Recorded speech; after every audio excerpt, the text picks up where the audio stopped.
Someone just tried to embarrass you in public. You're in a meeting. You've spent 3 weeks on this idea. You know the numbers, you know the logic. You've prepared for every question they might ask. You present, and someone interrupts. They smile just slightly and say, "That's not really how it works." The room goes quiet. Everyone turns to look at you. Your chest tightens. Your mind starts firing. You want to defend yourself. You want to explain every detail they clearly didn't understand. And here's the question: is that reaction your strength, or is it their victory? Think about the last time you reacted to someone. Did it help you, or did it expose you? Because the moment you open your mouth to defend yourself, the moment you feel that pull to explain, to justify, to prove, something has already happened that most people never notice. You've been read. Your reaction just told the entire room exactly where your edges are, exactly what bothers you, exactly what you need people to believe about you. Machiavelli watched this happen for decades, in courts, in councils, in the chambers where real power was negotiated. And he came to a conclusion that most people find uncomfortable. Most people think reacting is strength. Machiavelli knew it was surrender. Reacting reveals you. Watching reveals them. Today, I'm going to walk you through 7 dark psychology laws, not about withdrawing from the game, but about watching it from a position that most people never reach. Law 1. Your reaction is a map. Here's something nobody tells you about conflict. Every time you react, every time your voice tightens, every time you feel the need to explain yourself, you are producing data, not for yourself, for them. Think about a chess player, calm for most of the game. But when their opponent threatens the queen, they shift slightly in their seat, their hand moves faster, their jaw tightens. You don't need to know chess to understand this. You know what matters to them. You know where to apply pressure. Machiavelli watched powerful men get destroyed, not by stronger enemies, but by their own reactions. Their anger showed which accusations landed. Their defensiveness revealed which alliances were fragile. He wrote in The Prince that a ruler must never let others see what truly disturbs him, because the moment they do, they possess something more dangerous than a weapon. They possess a map. Jung called it the shadow, the parts of ourselves we haven't yet integrated. When someone's words trigger a reaction, they haven't attacked you. They've found a crack. This is why 2 people hear the same comment. One is unbothered, the other can't sleep. The one who reacted wasn't weaker, they were less integrated. The moment you react, you hand them the map.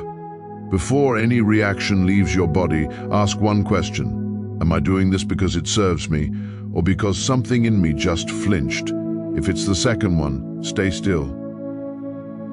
Law 2. Apologizing to the wrong person is not peace. Let me make a distinction that most people never make. There are 2 things that look identical on the surface. They use the same words, but they are psychologically opposite. The first is a real apology. A real apology is an act of repair. Someone was hurt. The hurt was real. The apology acknowledges it and begins to close the distance. A real apology increases respect on both sides. The second is a coerced apology. A coerced apology happens when someone applies pressure, not because they were genuinely harmed, but because they want confirmation that they have power over you. The apology isn't about healing anything, it's about hierarchy. A real apology repairs trust. A coerced apology transfers power. One says, "I respect you." The other says, "You control me." When you apologize to someone who only wants submission, you don't create peace, you create a record, a psychological entry in their ledger that reads, "This person yields when I push, and they will push again." Machiavelli observed that a prince who constantly yields to pressure doesn't earn goodwill, he earns contempt. Because humans don't respect unlimited accommodation. They interpret it as confirmation that the accommodation was deserved. I'm not telling you never to apologize. Real accountability is a form of strength. The skill is knowing which situation you're in. Ask yourself, does this person want resolution, or do they want submission? An apology to the wrong person is not peace, it's a confession. Law 3, silence is a shield, but watching is a throne. You've heard this before. Silence is power, Don't react, stay quiet. And those things are true as far as they go. But silence on its own is still fundamentally defensive. When you go silent to avoid conflict, you're playing good defense. Defense is not the same as power. Here's the distinction I want you to feel clearly. Silence removes you from the equation. Watching puts you above it. Think about a hawk sitting still on a high branch watching a field. It doesn't chase. It doesn't react to every movement in the grass below. It watches.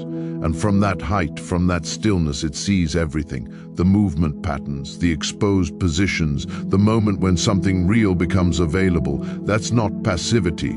That's a completely different orientation than everyone else in the field has. Machiavelli's deepest insight about power was this. The leaders who survived the longest weren't the most aggressive ones. They were the ones who saw the most, who let situations develop, who conserved their resources for the one moment that actually mattered. Silence is a shield. Watching is a throne. Here's what watching actually looks like in practice. You don't answer immediately. You let them talk longer than they intended. You ask one question and then you wait. Most people expose themselves when you stop interrupting them. They fill the silence with things they didn't plan to reveal. They contradict themselves. They show you what they're afraid of. You didn't have to do anything. You just stopped reacting. And they kept talking. Reacting reveals you. Watching reveals them. Law 4. Don't fill the silence. Let them fill it for you. There's a psychological phenomenon that most people have experienced but never named. When a conversation goes quiet, when someone doesn't respond, doesn't justify, doesn't explain, something activates in the human brain. The brain is built around feedback loops, action, response, cause, effect. We say something, we expect something back. When that expected response doesn't arrive, the loop stays open. And an open loop is experienced as unfinished business. This is why you'll replay a conversation for 3 days, trying to figure out what someone meant by their silence. The silence wasn't your enemy. The silence was doing work. Machiavelli observed that leaders who constantly explained themselves, who justified every decision, responded to every criticism, thought they were managing perception. What they were actually doing was handing their opponents a detailed map of their thinking. Every explanation is intelligence for your enemy. Every justification reveals what you're insecure about. Every defense shows which attack landed. But when you don't explain, something fascinating happens. They start explaining for you. They replay the exchange. They question what they said. They wonder what you know that you're not sharing. They build a narrative about you. And the narrative they build is almost always more powerful than anything you could have constructed yourself. Because what they're really doing is projecting their own uncertainty onto your silence. Your silence isn't a gap. It's a mirror they can't stop staring into. The next time you feel the pull to explain yourself, pause. Ask yourself, who does this explanation serve? If the answer is your need to be understood, to be validated, then stay quiet. The person who can sit with being misunderstood has a kind of freedom that almost no one around them has. That freedom is power. Law 5. Watching gives you what reacting destroys: information. In every difficult interaction you've ever had, what did you learn? If you reacted, probably not much. Because when you're in reaction mode, your focus narrows. Your brain shifts into threat response. You're surviving the moment, but the person who watches, they're reading the room. Machiavelli was one of the most astute observers of human behavior who ever lived, not because he was smarter than everyone, but because he watched while others reacted. He sat in the courts of Florence and Rome and observed how power actually moved, who deferred to whom, who smiled when someone else stumbled. He saw it because he wasn't performing, he was watching. Every move they make to get a reaction from you tells you something about them. They're not attacking you, they're exposing themselves. What they chose to attack tells you what they think you're insecure about. How hard they push tells you how much they need the reaction. Whether they escalate when you don't respond, tells you whether this is strategy or emotion. The one who reacts is always the last to understand what's actually happening. The one who watches has already seen 3 moves ahead, while the other person is still waiting for the fight to start. And when you watch from a place of genuine inner stability, you can see something most people miss entirely. You can see when the attack is actually a defense, when the aggression is actually fear, when the person coming at you is more scared than you are, not to exploit it, to understand it. Understanding what's actually driving the situation gives you options that the person reacting has already surrendered. Law 6. The goal is not to feel nothing, it's to let nothing feel you. This is the law that separates what I'm describing from every other version of this content you've seen, because I've heard it too. The advice to be cold, emotionless, to cut off your reactions by cutting off your feelings. Build a wall, don't let anything in. That's not power, that's armor over an open wound. And armor is heavy, it costs something to carry. The wound underneath doesn't heal, it festers. And someday, in a moment you didn't anticipate, the armor breaks, and everything underneath comes out, with a force that surprises even you. Jung called it repression, and he watched what happened to people who tried to manage their shadow by burying it rather than facing it. They didn't become untouchable, they became unpredictable. Suppressed emotions don't disappear, they wait, calm for years, then exploding over something small. The opposite of reaction isn't suppression. The opposite of reaction is integration. Integration means you've looked at the things that used to trigger you, really looked, and understood what they were actually about. The accusation that used to make you defensive, the disrespect that used to make your hands shake. You faced them. You asked, why does this land so hard? What am I still trying to prove? And to whom? And over time, something changes. You still feel everything, but the feeling doesn't drive the car anymore. You feel the anger, the hurt, the impulse to defend, and then you make a choice. The feeling becomes information instead of instruction. That's what Machiavelli's most effective rulers had, and most people misread it as coldness. It wasn't coldness, it was mastery. The goal is not to feel nothing. The goal is to let nothing feel you. That person doesn't need to react. That person watches and chooses their moment. Law 7. The most dangerous person is the one still watching. Let me paint a picture. A room full of people. Something provocative happens, an accusation, a confrontation, a sudden escalation. Almost everyone reacts. Some get loud, some get defensive. The room fills with noise, and the specific kind of chaos that happens when people stop thinking and start performing. And in the center of the room, there is one person who hasn't moved. They're watching, not frozen, not withdrawing, just watching. Quietly, their face is calm, their body is still.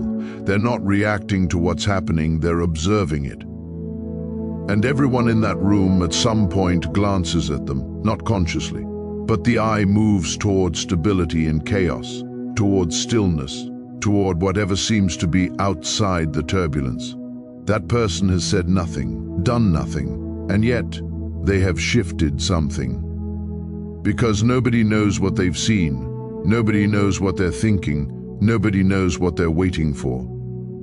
Machiavelli's final observation about power was this: the most fearsome player in any game is not the most aggressive one. It's the one whose strategy you cannot read, because unknown intention is psychologically unbearable. The human brain works constantly, obsessively, to figure out what an unreadable person is doing.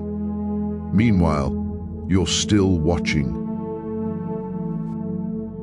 The most dangerous person in any room is not the loudest one. It's the one still watching when everyone else has already reacted, because no one knows what he's already seen. This is where Machiavelli and Jung converge. Jung's integrated person, Machiavelli's strategic observer, they're the same person. Someone who has faced their own interior honestly enough that they're no longer running from it. Someone who understands that the most powerful position in almost any situation isn't offense and isn't defense. It's perspective.